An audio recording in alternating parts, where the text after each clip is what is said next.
Subscribe to our YouTube channel and press the bell icon to get the latest updates. Hi, I am Ayaz Memon. The World Test Championship final between India and New Zealand is tantalisingly poised. India were bundled out for 217 on the third day, and New Zealand finished the day at 101 for 2.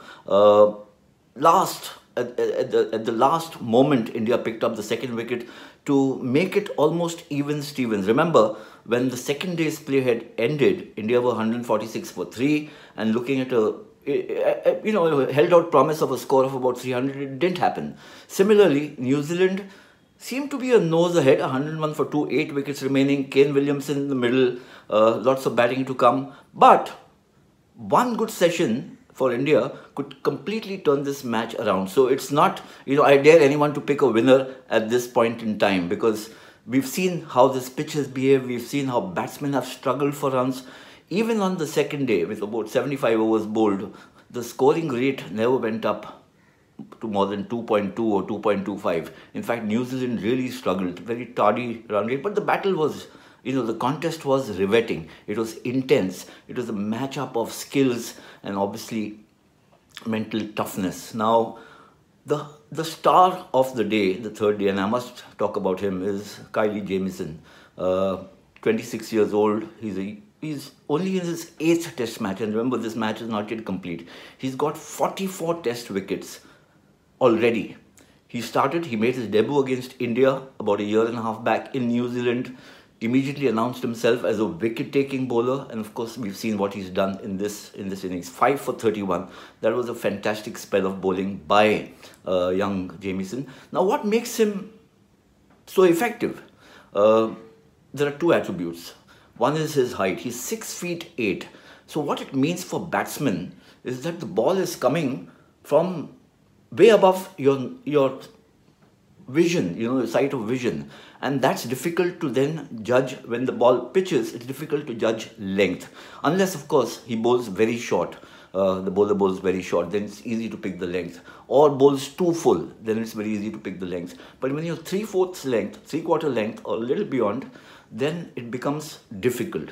And much like, there have been bowlers in the past, Joel Garner, Curtly Ambrose, two great West Indies bowlers who would come from this height. And in the old days, the batsmen were hassled or troubled by the fact that at the point of delivery, when the bowlers were delivering, their arm would be, or their hand would be above the side screen. So you would lose sight of the ball and then suddenly see it almost landing on the good length spot or a little short of that, and then you have very little time to react. So now the side screens are taller, longer, broader. That problem does not exist. However, as I mentioned earlier, normally batsmen are accustomed to a certain line of vision from which they spot the ball. When these giant-sized bowlers come along, then it creates problems, and that's one great quality that, physical quality that Jamieson has. But not all very tall fast bowlers are successful. So what does Jamieson have that marks him out as a special kind of a bowler? Of course, it's just a fledgling career as yet. We don't know what will happen. But in my opinion, he is extremely clever, and he's got obviously the benefit of having guys like Kane Williamson around him as a captain. So he's such a quick learner. He changed his length against Virat Kohli on the third morning and got the prize wicket. Virat Kohli, I had extolled Virat Kohli's virtues in my previous video when he was 44 not out, masterly knock, and then he fell without the addition of a single run on the third day. LBW to Jamieson, ball darting in, Virat not quite forward, plumb in front. Now, of course, cricket can be cruel, sport is cruel. You're on top one day, next day you're in the dumps. That's exactly what happened with Virat. But what Jamieson did is he opened up the gates for his team to take control of the match. Virat falling at that point in time was a big blow to the Indian dressing room. Pant followed later. Now, what he did for Pant is he was bowling to him from over the wicket, went round the wicket and got him to slash. Pant is going to play that slash. On pitches in India, even hard wickets in Australia, he would get away with that slash, maybe hit it over cover for a 6. But in England, where the ball, it needs about 2 or 3 inches of lateral movement and you get an edge and you're caught. And that's what Kyle Jamieson did. So 5 for 31, that was a tremendous performance by Jamieson. India bowled out for 217, I think about 75-80 runs less than what Kohli would have expected. So they needed to get back quickly onto the ground and pick up some early wickets. It didn't happen. Latham and Conway, the openers, put on 70 runs for the first wicket, which was a very good start. And guess who got the wicket for India? Well, no guesses actually. Ravichandran Ashwin. I think he's at his peak, of his prowess. There was always this complaint about Ashwin that he's very good at home, but not so good overseas. But I think in the last 6 months, 7 months since the tour of Australia, he's a bowler transformed. And I think what has happened is in the period of the lockdown, he's worked very hard on his technique, on his taxes, on his own tactics, and on his own mindset. There's little less of ego, little more of craft in Ashwin's bowling. And he